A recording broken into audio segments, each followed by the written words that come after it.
பிதாவின் சித்தம். கிறிஸ்துவுக்குள் பிரியமானவர்களே, ஒரு பெண்மணி சொல்கிறார்கள், நான் உண்மையிலேயே மக்களுக்கு உதவ விரும்புகிறேன். ஆனால் உலகில் நிறைய வலியும் வேதனையும் இருக்கிறது. எங்கிருந்து ஆரம்பிப்பது என்று எனக்கு தெரியவில்லை என்கிறார்கள். சகோதரி நான்சி சொல்கிறார்கள், நம்மை சுற்றி எங்கும் தேவைகள் நிறைந்திருக்கின்றன. இயேசுவின் காலத்திலும் அதே போல்தான் இருந்தது. அப்போது இயேசு எப்படி முன்னுரிமையை நிர்ணயித்தார்? அதற்கான விடையை மார்க்கு 1:35 அவர் அதிகாலையில் இருட்டோடு எழுந்து புறப்பட்டு வனாந்திரமான ஓரிடத்தில் போய் அங்கே ஜெபம் பண்ணினார் என குறிப்பிடப்பட்டுள்ளது.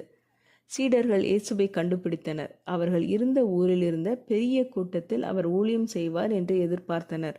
ஆனால் இயேசு, அடுத்த ஊர்களிலும் நான் பிரசங்கம் பண்ண வேண்டுமாதலால் அவ்விடங்களுக்கு போவோம் வாருங்கள் என்றார். அந்த நாளுக்கான தனது தந்தையின் சித்தத்தை அறிந்து கொள்ள அமைதியில் ஜெபத்திற்காக நேரத்தை எடுத்துக்கொண்டார். அதுபோல நீங்களும் நானும் ஜெபத்திலும் தேவனுடைய வார்த்தையிலும் நேரம் செலவிட வேண்டும்.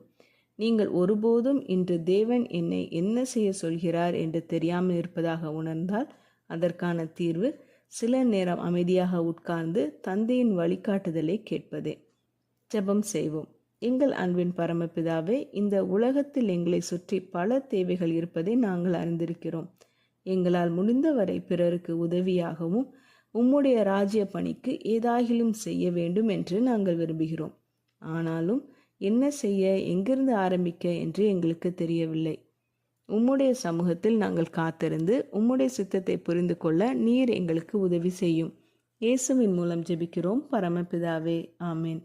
இந்த மெசேஜ் 26 ஏப்ரல் 2024 நான்சி டிமாஸ் வோல்கமோத் அவர்களின் இயேசுவை தேடி என்ற புரோகிராமிலிருந்து எடுக்கப்பட்டது.